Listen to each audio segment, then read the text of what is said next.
আমরা ঘুরতেছি সারা মুক্তাগাছায় প্রত্যন্ত অঞ্চলে, সব ইউনিয়নে যাচ্ছি, প্রত্যেকটা ওয়ার্ডে যাচ্ছি, গ্রামে গ্রামে যাচ্ছি।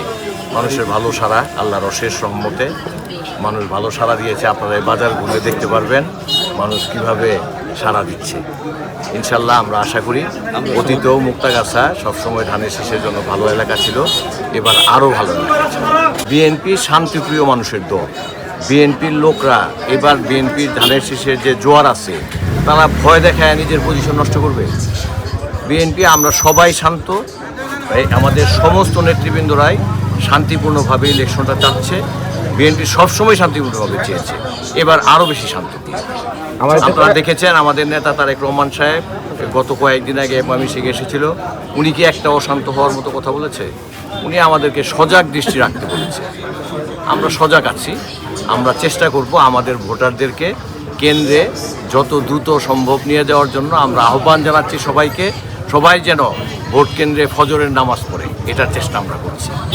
ইনশাল্লাহ আমরা আশা করি এই পর্যন্ত যতগুলো জায়গায় গিয়েছি সবাই আশাবাদী কথা দিয়েছে তারা ভোট কেন্দ্রের পাশে কোনো জায়গায় তারা ফজরের নামাজ পড়ে কেন্দ্রে যাবে ইনশাল্লাহ।